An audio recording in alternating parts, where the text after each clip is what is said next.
ASUS Prime Z690P motherboards make an early appearance. The first mainstream Z690 boards have made an appearance online in the shape of ASUS Prime Z690P series. As with most of ASUS Prime boards, these are fairly basic boards, but shouldn't leave the average user wanting for much, although ASUS has made a rather odd layout decision on these boards that we can't quite grasp. The four models on display are the Prime Z690P Wi-Fi D4, Prime Z690P D4, Prime Z690P and Prime Z690M Plus D4. The last model doesn't strictly belong to the Prime Z690P family, but it follows a pretty similar overall design. The Prime Z690P is obviously the only DDR5 SKU among the four boards, although from what we can tell, there are no other differences between it and the equivalent DDR4 model. As a matter of fact, ASUS hasn't really changed too much compared to its Prime Z590P series boards when it comes to the overall board layout, although the heatsinks have been refreshed with different logos and slightly different cutouts in them. However, the big change is the slot layout, where ASUS has gone for no less than 4 physical x16 key slots, which doesn't make a whole lot of sense, considering the slot placement.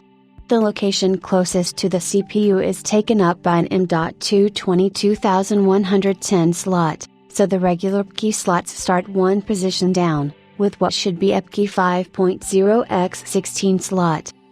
Where it all goes a bit strange is the next slot, which is another x16 slot, although only X4 electrically and most likely EPKey 3.0.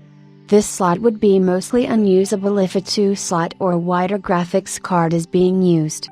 Next we have another M.2 slot, but a 2280 slot, which is followed by another x16 slot, which again appears to be a X4 electrically, then a X1 slot, which is shared with another M.2 22110 slot, and finally another x16 slot, which also appears to be X4 electrically. We're by no means opposed to having slots with more bandwidth, but the layout doesn't make a whole heap of sense, and considering the EPKey 4.0 lanes are likely to be used for the M.2 slots, we're not entirely sure who these boards are designed for.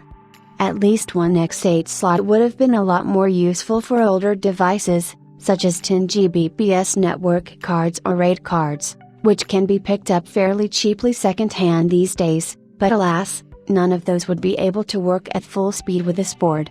Hopefully this is not what all the other Z690 motherboards will end up like. As for the Prime Z690M Plus D4, ASUS has managed to squeeze in no less than 4 M.2 slots, although one is for a Wi-Fi card, while the others are all 2280 slots. Overall this looks like a fairly unimpressive Maddox board, which wasn't entirely unexpected, but disappointing nonetheless. It does at least have a USB-C type front connector, which also applies to the rest of the Prime Z690P boards.